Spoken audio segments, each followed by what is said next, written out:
Hello students, ये video specially उन student के लिए है जो बीएससी मैथ्स ऑनर्स, फिजिक्स या केमिस्ट्री ऑनर्स कर रहे हैं। अगर आप बीसीए या बीएससी आईटी या बीटेक कर रहे हो या आप कोई स्टेट पीसीएस का तैयारी कर रहे हैं या यूपीएससी का मैथ्स ऑप्शनल पेपर रखे हैं या आप नेट जेआरएफ का तैयारी कर रहे हैं, ये अगर आप अपने बेसिक मैथ्स के कॉन्सेप्ट को स्ट्रॉन्ग करना चाहते हैं और मैथ्स को इजीली और सिस्टमैटिकली समझना चाहते हैं तो ये वीडियो आपके लिए परफेक्ट है। मेरा नाम संदीप और आप देख रहे हैं मैथ्स विद संदीप भट्ट। चलिए शुरू करते हैं।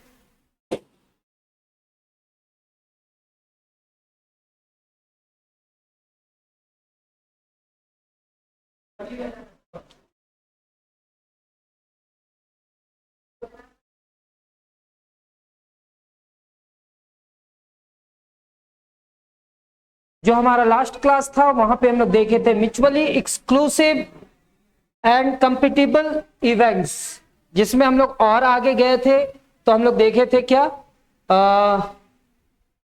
Mutually exclusive and exhaustive events, यही देखे थे। आज के क्लासेस में हम लोग कुछ और देखेंगे जिसमें कहेंगे इंडिपेंडेंट और डिपेंडेंट इवेंट्स क्या होता है। यहां पे देखेंगे two events E1 and E2 are said to be independent event. Two events E1 and E2 are said to be independent event if the occurrence of one does not affect the occurrence of the other. तब हम ऐसे event को क्या कहेंगे? Independent event. क्या कहेंगे? Independent event. अगर एक के दो इवेंट है, मान लेते हैं two event E1 and E2 are said to be independent event. E1 और E2 को अगर हम इंडिपेंडेंट इवेंट कह रहे हैं तो इसका मतलब क्या है? If the occurrence of one does not affect the occurrence of the other. यहां पे एक एग्जांपल लिखता है क्या, let E1 getting of head on the first coin, यानी कि two unbiased coins are tossed. दो अनबाइज्ड कॉइन्स को टॉस किया गया है तो सैंपल स्पेस क्या आएगा? ये हम लोग देख चुके हैं, head head, head tail, tail head और टेल टेल, ऐसा आएगा। यहां पे इवेंट्स किसको कहते हैं? तो सर यहां पे कहता है लेट E1 जो है वो getting a head on the first coin. क्या है? Getting a head on the first coin. Sir यहां पे फर्स्ट कॉइन क्या है सर? हेड। यहां पे भी फर्स्ट कॉइन क्या है सर? हेड। तो क्या यहां पे दोनों में फर्स्ट कॉइन हेड है? तो यहां पे क्या लिखा गया? HH और HT। फिर E2 क्या है sir? E2, let E2 getting a head on the second coin, getting a head on the second coin। अब सेकेंड कॉइन में यहां पे हेड है और सेकेंड कॉइन में यहां पे हेड है। यहां पे दो इवेंट है E1 और E2, E1 और E2। तो यहां पे क्या कहता है? Two events E1 and E2 are said to be independent event. कब? If the occurrence of one does not affect the occurrence of the other।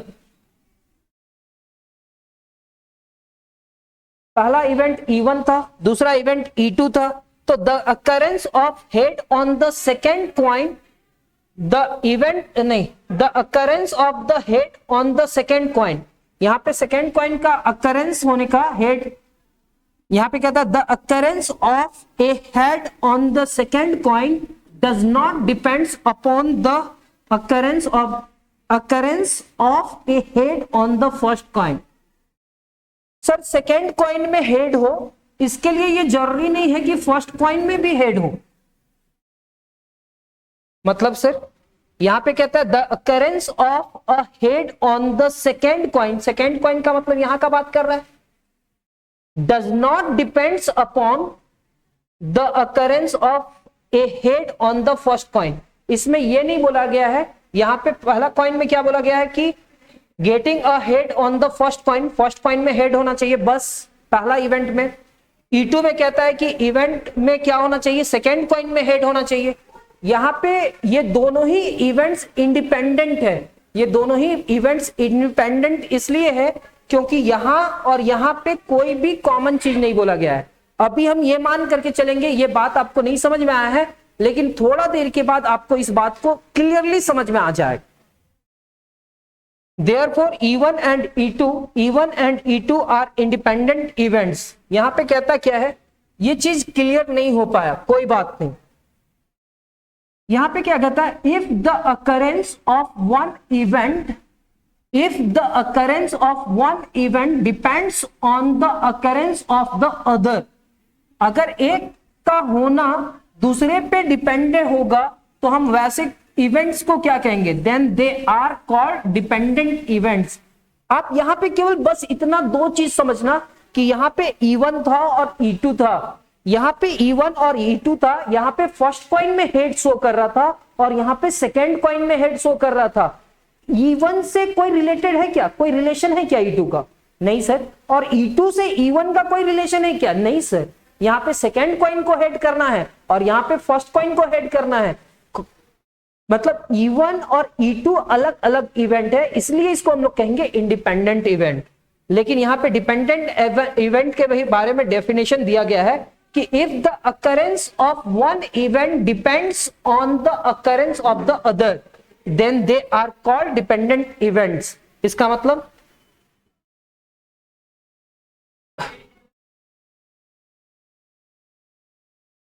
यहां पे देखिएगा, occurrence of an event, definition क्या है, in a random experiment let S be the sample space and E is a subset of S, then E is an event। Sir यहां पे क्या कह रहा है, सो बतलाओ। S क्या है सर, S हमारा सैंपल स्पेस है, यानी कि इसमें ऑल पॉसिबल आउटकम है। और सर E क्या है sir, E then the sample space, and E क्या है, सबसेट ऑफ S है, यानी कि E हमारा क्या है सर, E हमारा सबसेट ऑफ S है, सबसेट ऑफ S है, मतलब इसी का कुछ ना कुछ एलिमेंट है। फिर यहां पे क्या कहता है सर, देन E को हम लोग क्या कहेंगे, E is an event, E को हम लोग कहेंगे इवेंट, ठीक है। Let W be an outcome of a trial, W क्या है, outcome of a trial. If W belongs to E then the event E is said to be occurred. If W does not belongs to E then the event E is said to be not occurred। कहने का मतलब क्या है कि in a throw of a die, अगर एक die को throw किए तो सैंपल स्पेस क्या आएगा, 1 2 3 4 5 6 यही आएगा, 1 2 3 4 5 6 आएगा। अब यहां पे E क्या है, getting an even number, getting an even number 2 4 6 यहां पे लिखा हुआ है ना, तो यहां पे लिखे 2 4 6। फिर से इन ए थ्रो ऑफ ए डाई, जब हम एक डाई को थ्रो करेंगे तो सैंपल स्पेस कितना आएगा, 1 2 3 4 5 6 आएगा। E हमारा क्या होगा, event of getting an even number. तो अकरेंस हो सकता है कि हम डाई को थ्रो किए और क्या आ गया वो, सर वो इवन नंबर आ गया, समझ लो, event of getting an even number. तो इवन नंबर क्या है, 2 4 6। तो क्या कहता है, इफ द आउटकम इज 4, अगर हम डाई को थ्रो किए और हमारा 4 आ गया, इवन नंबर सोचे थे और 4 आ गया। इफ द आउटकम इज 4, जब हम डाई को फेंके तो कोई एक ही डिजिट आ सकता है इवन नंबर में, 2 4 6, वो तो मेरा फेवरेबल आउटकम है। फेवरेबल आउटकम के बारे में समझाए थे कि 2 4 6 ये जो फेवरेबल आउटकम है, हम सोच रहे हैं या तो 2 आ जाए, या तो 4 आ जाए, या तो 6 आ जाए। और क्या आया, इफ द आउटकम इज 4, अगर हम डाई को फेंके और आउटकम क्या आया 4, देन 4 बिलोंग्स टू E, अगर 4 E में बिलोंग कर रहा है, hence event E occurs। occurs मतलब मीन्स क्या कह रहा है सर, एक डाई को हम थ्रोन किए और डाई को जैसे ही थ्रोन किए तो हम सोचे कि मेरे पास क्या आ जाए, इवन नंबर। हम सोचे इवन नंबर आ जाए, लेकिन वहां पे कितना नंबर आ रहा है सर? इवन नंबर में तो 2 आता है, 4 आता है और 6 आता है, 2 4 6। लेकिन वहां पे तो एक ही पॉसिबिलिटी, एक ही रिजल्ट आ सकता है। वो एक रिजल्ट क्या होगा? तो वो आ गया 4। कितना आया? 4। If the outcome is 4, then 4 क्या ई में बिलोंग कर रहा है? क्या ये 4, ये जो 4 है क्या इस सेट में है? सर 2 4 6 क्या है? तो 4 बिलोंग्स टू करता है ई में। Hence event is occurs. Occurrence का बात कर रहे हैं, मतलब अगर मेरे को कुछ चाहिए और वही आ गया तो अक्कर कर गया। फिर क्या कहता है? इफ द आउटकम इज 5, अगर 5 आ जाता, हमको चाहिए क्या था? मेरा इवेंट में फेवरेबल आउटकम क्या था? 2 में इसका गोटी कटता, 4 में उसका रेड हो जाता और 6 में हमारा एक गोटी निकल जाता। मेरा तो ये चाहिए था। और आया क्या? 4। तो क्या वो अकरेंस हुआ? यस सर, अकरेंस हुआ। लेकिन अगर ये आउटकम में 5 आ जाता, तो क्या ये मेरा डिमांड था? मेरा ये मानना था कि हमको 5 आना चाहिए। हमारा डिमांड तो था इवन नंबर 2 4 या 6 आना। तो कहता है if the outcome is 5, then 5 does not belongs to E. 5 E में बिलोंग नहीं करता है, hence event E does not occur. तो सर फेवरेबल आउटकम क्या था मेरा? इवन नंबर लाना। और जब हम डाई को थ्रोन किए तो एक ही पॉसिबल आउटकम हो सकता है, और वो पॉसिबल आउटकम में क्या आया? 4 आया। अगर 4 आया तो अक्कर कर गया, अगर 4 नहीं आता, 5 आ गया, तो अकरेंस नहीं है। अच्छा, तो अभी हमको बतलाया थे डिपेंडेंट और इंडिपेंडेंट, और अभी आप क्या बतला रहे हैं? Occurrence of an event. Dependent और इंडिपेंडेंट के बारे में भी डिस्कशन करेंगे सर, उसके बारे में भी डीपली समझेंगे, थोड़ा ध्यान देना केवल। यहां पे कहता है इक्वली लाइकली इवेंट्स। अगर हम एक डाई को फेंक रहे हैं तो एक आने का कितना प्रोबेबिलिटी है? मतलब एक आने का जितना प्रोबेबिलिटी है उतना ही 2 3 4 5 6 वो सारे नंबर्स का है।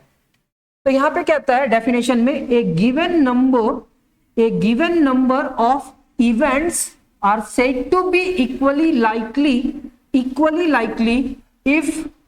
if none of them is expected to occur in preference to the other। कहने का मतलब क्या है? when we roll an unbiased die, जब हम एक रोल करते हैं unbiased die को, और each of the 6 outcome is equally likely, और वो हर बार क्या आ रहा है? 6 आ रहा है। तो क्या कहते हैं? when we roll an unbiased die, each of the 6 outcomes is equally likely. If, however, a die is manufactured in such a way that one particular phase occurs more frequently, मतलब एक ही फेस बार बार आ रहा है, then other। फिर से, if however a die is manufactured in such a way that one particular phase occurs more frequently more frequently than others, the die becomes biased. In this case the outcome are not equally likely। जब हम यहां पे एक die को बार बार फेंक रहे हैं और बार बार अपर फेस में 6 आ रहा है, इसका मतलब क्या है? कि वो मैन्युफैक्चर में कहीं ना कहीं कुछ ना कुछ मिस्टेक है। तो उसको फिर से ठीक करके हम लोग को क्या लाना है? इक्वली लाइकली इवेंट्स लाना है। यहां पे कॉम्प्लीमेंट्री इवेंट्स क्या होता है सर, वो समझते हैं। मान लेते हैं, कहता है इन ए रैंडम एक्सपेरिमेंट। कौन सा एक्सपेरिमेंट? Random experiment. और रैंडम एक्सपेरिमेंट क्या होता है? ऐसा एक्सपेरिमेंट जिसका रिजल्ट पहले से हम लोग प्रिडिक्ट नहीं कर पाएंगे कि ये आएगा कि ये आएगा। कहता है in a random experiment let S be the sample space and E is subset of S, then E to the power C लिखेंगे, और E to the power C is equal to S minus E लिखना होगा। क्या लिखना होगा? S minus E लिखना होगा। Complement of ई इसको सेट में कहते थे।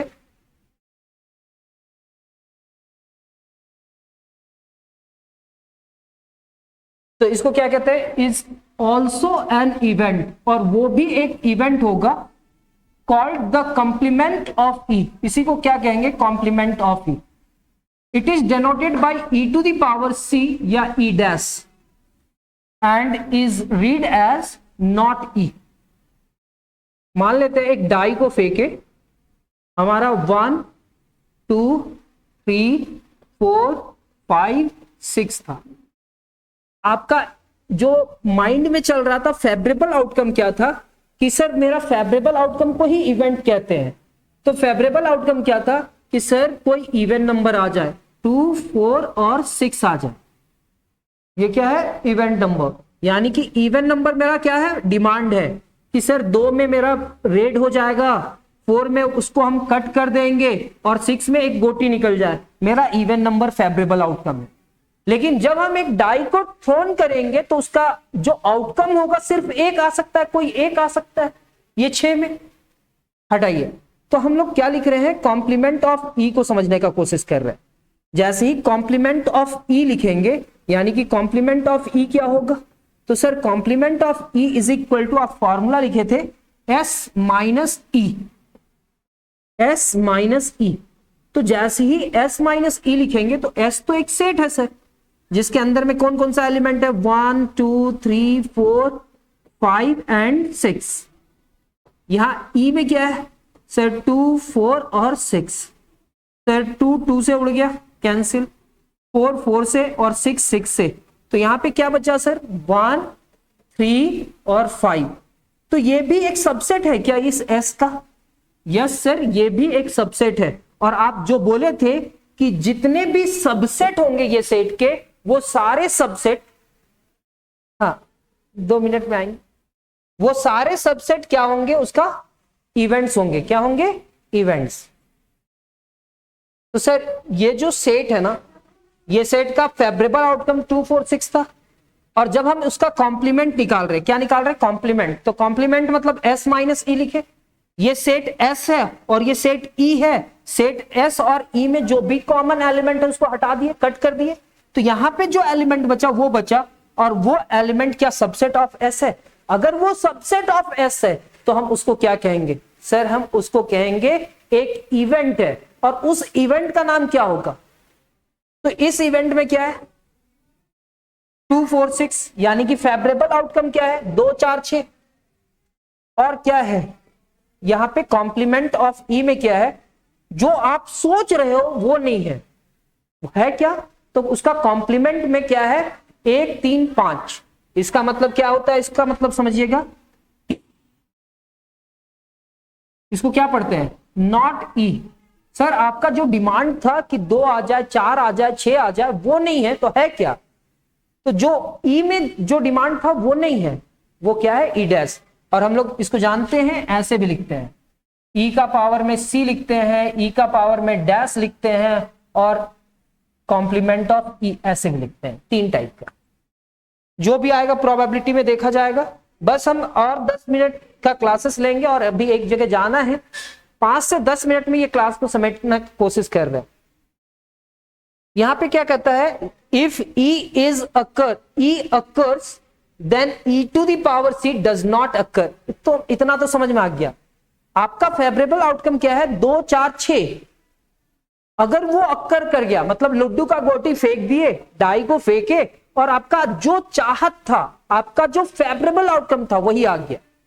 अगर ये अक्कर कर गया, ये अगर आ गया, इवन नंबर आ गया, तो क्या उसका कॉम्प्लीमेंट आ सकता है, नो सर। कॉम्प्लीमेंट क्या था, 1 3 5। हम बस उनको बोल दीजिए ना 5 मिनट में आ रहे, बाहर में 5-7 मिनट में आ रहे। फिर अगर ई टू दी पावर सी अगर अक्कर कर गया, मतलब अगर मेरे पास क्या है sir, E to the power C occur कर गया, मतलब ऑड नंबर आ गया, तो क्या ई एग्जिस्ट करेगा, इट डज नॉट अक्कर। यहां पे ई अक्कर कर गया, मतलब एक लूडो का गोटी फेंके, और आपका फेवरेबल आउटकम क्या था, 2 4 6। 2 4 6 में 2 4 6 ना आकर के 1 आ गया, एक ही आ सकता है कोई ना कोई रिजल्ट, और जो आया 1 आ गया मान लेते हैं, तो क्या ये अक्कर करेगा, जो आप चाहत था, जो आपका डिमांड था, वो मिलेगा आपको, नहीं sir. 10 if any trial one of the two events E or E to the power C is sure to occur, मतलब कोई ना कोई तो अक्कर करेगा। जैसे हम चाह रहे थे कि 2, 4 और 6 आ जाए, 2, 4, 6 नहीं आया तो क्या आएगा? 1, 3, 5। जो आप चाह रहे हैं वो अगर नहीं आएगा तो जो नहीं चाह रहे तो वो तो आएगा ना। इसका मतलब क्या कहता है? 10 इन एनी ट्रायल, कितना बार भी ट्रायल करेंगे, one of the two events E और E डैश यानी कि कॉम्प्लीमेंट ऑफ E, या क्या कहेंगे नॉट E, क्या कहेंगे E और not E is sure to occur, कोई ना कोई अकर तो कर ही जाएगा। अब यहां पे क्या कहता है, यहां तक हो गया algebra of events. Let S be a sample space,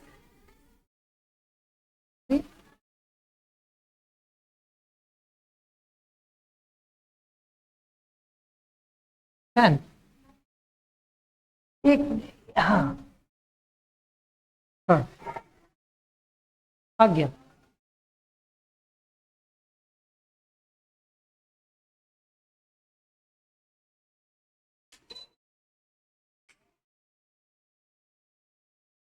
क्या कहता है सर?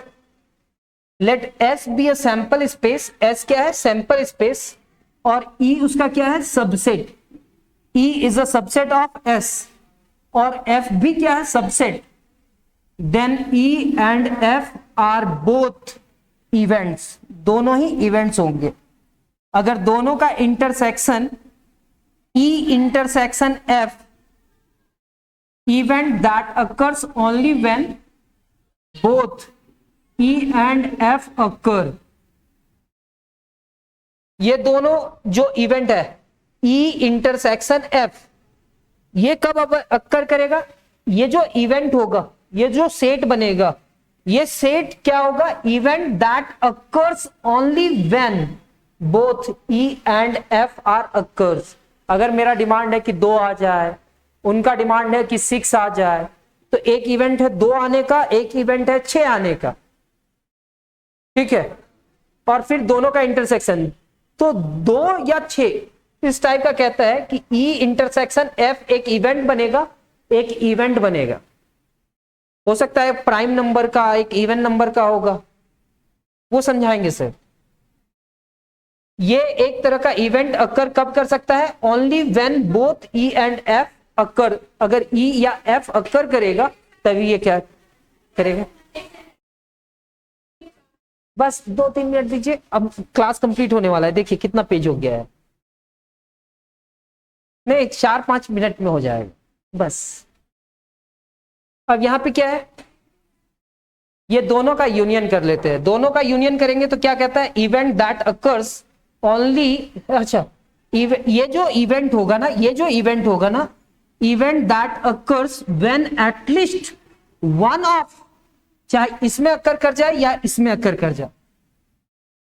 और E to the power C कब अकर करेगा? Event that occurs only when E does not occur. अगर आप चाह रहे हैं कि 2, 4, 6 आए और 2, 4, 6 नहीं आया, तो कौन सा अक्कर कर गया? कॉम्प्लीमेंट अक्कर कर गया। अब हम लोग इतना बेसिक टर्म समझे प्रोबेबिलिटी का, तब हम लोग थोड़ा आगे समझ सकते हैं डेफिनेशन प्रोबेबिलिटी का। कहता है probability of an event, suppose A bag contains 90 red and 10 white balls, all similar shape and size. Suppose कर लीजिए कि एक बैग में 90 रेड बॉल है और 10 व्हाइट बॉल्स है, और सारे सिमिलर शेप के हैं और सेम साइज के हैं। सिमिलर शेप और सेम साइज के हैं। If a ball is drawn at random, और उस बैग से एक बॉल निकाल रहे हैं, it will either be red और व्हाइट, या तो वो बॉल रेड होगा या व्हाइट होगा। Clearly drawing a red ball is more likely than drawing a white ball. क्यों? क्योंकि सर रेड बॉल कितना है? अधिक है ना, 90 है बैग में। व्हाइट बॉल कितना है सर? 10 है, यानी कि कम है। तो ज्यादा चांसेस किसका निकलने का है? Drawing a red ball is more likely than drawing a white ball.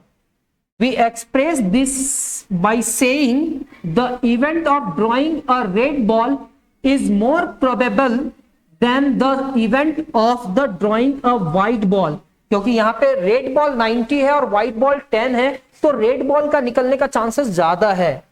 Thus to every event of a random experiment,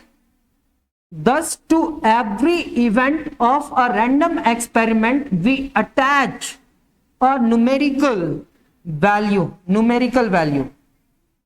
Thus to every event of a random experiment we attach a numerical value is called probability, such that the event which is more likely and higher probability value. तो इसी चीज को ना हम लोग एक numerical value में समझेंगे, तो उसी को क्या कहते हैं, इज कॉल्ड इट्स प्रोबेबिलिटी. वही उसका क्या कहलाएगा, प्रोबेबिलिटी. रेड बॉल आने का प्रोबेबिलिटी ज्यादा है और व्हाइट बॉल का आने का प्रोबेबिलिटी कम है. इसी को कैसे एक्सप्रेस करेंगे, न्यूमेरिकल वैल्यू में. तो वो क्या कहलाएगा, numerical value called its probability. Definition में अब यहां पे आता है रैंडम एक्सपेरिमेंट. क्या, random experiment. In a random experiment S क्या है, सैंपल स्पेस, और ई क्या है, उसका सबसेट यानी कि event. That is E is an event. अगर ई हमारा इवेंट है, then the probability of occurrence of E का होने का प्रोबेबिलिटी बताओ क्या होगा. Defined as probability of E is equal to number of outcomes favorable to E. Number of outcomes favorable to E. 4-5 minute. Number of outcomes favorable to E. Favorable to E. और फिर क्या है, total number of possible outcome. यानी कि number of E divided by number of S कर देंगे. Number of E क्या होगा, number of outcomes favorable to E, और number of S क्या होगा, total number of outcomes in the sample space. मान लेते हैं एक सैंपल स्पेस में कितना एलिमेंट है, 1 2 3 4 5 और 6. मेरे को जरूरत क्या है, 2 4 आने का, या तो 2 आ जाए या 4 आ जाए. ठीक है, ये हमारा इवेंट है. क्यों है, ई जो है ना वो सबसेट ऑफ एस है. ई जो है ना वो इवेंट ऑफ एस है. अब हम लोग यहाँ पे कितना एलिमेंट देख रहे हैं, number of S is equal to 6, और यहाँ पे क्या देख रहे हैं, number of E is equal to 2. यहां पे 2 है, यहां पे 6 है. तो क्या हम इसका फेवरेबल प्रोबेबिलिटी ऑफ 2 और 4 का जो प्रोबेबिलिटी है, हाँ, प्रोबेबिलिटी ऑफ क्या, 2 और 4 आने का प्रोबेबिलिटी कितना है, तो हम लोग लिखेंगे क्या, number of event divided by number of S. तो मतलब यहां पे कितना है, यहां पे 2 है, यहां पे कितना है, 6 है, तो 2 डिवाइडेड बाई 6 उसका क्या हो जाएगा, प्रोबेबिलिटी. 2 डिवाइडेड बाई 6 यानी कि 1/3 उस इवेंट का होने का क्या हो जाएगा, probability. Same S important notes कर लेंगे. सर आज का क्लासेस में थोड़ा आप लोग को शुरुआत में अच्छा नहीं लगा होगा, लेकिन अभी तक आपको जो भी बताया होंगे और क्लास में जुड़े हुए हैं, तो इसका मतलब आपको बहुत अच्छा लग रहा होगा. इंपॉर्टेंट नोट्स क्या है सर, कि एक प्रोबेबिलिटी का जो रिजल्ट होगा ना, अब हम लोग चांस का जो देखेंगे वो रिजल्ट हमेशा किसके बीच में होगा, या तो प्रोबेबिलिटी 0 के बराबर होगा, या 0 से बड़ा होगा, या लेस देन और इक्वल टू 1 होगा. प्रोबेबिलिटी हमेशा 0 और 1 के बीच में होगा. इससे ज्यादा नहीं हो सकता, ना इससे कम हो सकता. तो प्रोबेबिलिटी का जो रिजल्ट होगा 0 होगा, 1 होगा, और 0 और 1 के बीच का होगा. यानी कि अगर प्रोबेबिलिटी 0 होता है, इसका मतलब ई क्या है, इम्पॉसिबल इवेंट. मतलब एक डाई को फेंके और 1 से छोटा आने का नंबर क्या है, तो कुछ भी नहीं होगा सर, तो इम्पॉसिबल इवेंट. अच्छा, probability of E is equal to 1 आएगा, यानी कि इवेंट ई इज सर्टेन. यानी कि क्या है, कि एक डाई को फेंके और 7 से छोटा आने का नंबर कितना है सर, तो 1 2 3 4 5 6. फॉर एनी इवेंट ई और प्रोबेबिलिटी ऑफ नॉट, ये दोनों का सम कितने के बराबर होता है, इतना. यानी कि कोई इवेंट ई है, कोई इवेंट ई है, यानी कि प्रोबेबिलिटी ऑफ नॉट ई आने का प्रोबेबिलिटी कितना है, नॉट ई का आने का, यानी कि 1 माइनस प्रोबेबिलिटी ऑफ ई. ये सारे चीज को एक्सप्लेन किया जाएगा. Sum of probabilities of all mutually exclusive and exhaustive events is 1. यहां पे कहता है sum of probabilities of all mutually exclusive and exhaustive events is 1। Mutually exclusive मतलब E1, E2, E3, कोई भी कॉमन एलिमेंट नहीं है, किसी के पास नहीं है। ये दोनों को ले लो, चाहे ये दोनों को ले लो, एक साथ तीनों को नहीं लेने की बात कर रहे हैं। तो वो म्यूचुअली एक्सक्लूसिव हुआ। एग्जॉस्टिव कब होगा? जब सबका यूनियन करेंगे तो वो S के बराबर हो जाएगा, तो एग्जॉस्टिव हो जाएगा। आपको थोड़ा सा रिकैप कर देते हैं। इम्पॉसिबल इवेंट, फिर क्या है? श्योर, फिर सिंपल, फिर क्या है? कंपाउंड, फिर कॉम्प्लीमेंट्री इवेंट, फिर म्यूचुअली एक्सक्लूसिव, एग्जॉस्टिव, और यहां पे कुछ सॉल्यूशन है। ठीक है, तो अभी मेरे को कुछ स्टूडेंट मेरे को बुला रहे बाहर, तो इस क्लासेस को हम थोड़ा बाद में कंप्लीट करेंगे। ठीक है, तो आज जितना भी हम समझाने का कोशिश किए हैं शायद आपको थोड़ा बहुत समझ में आया होगा, लेकिन इसको एक बार फिर से देख लीजिएगा तो आपको थोड़ा और समझ में आएगा। मतलब फेवरेबल आउटकम कुछ और होता है और अकरेंस कुछ और होता है, ये समझाने का कोशिश किए हैं। तो हम नेक्स्ट क्लास में मिलेंगे, तब तक आप अपना ख्याल रखना। लेकिन एक और चीज बोलना चाहेंगे कि आप इस क्लासेस में अगर कुछ भी सीख पाए हो तो नीचे कमेंट्स कर देना। कमेंट्स वो हम देखते हैं सर, और आने वाले स्टूडेंट के लिए भी वो हेल्पफुल होगा।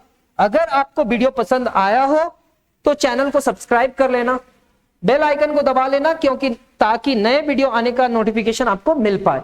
मिलते हैं हम लोग नेक्स्ट क्लास में, तब तक अपना ख्याल रखना। धन्यवाद, जय हिंद।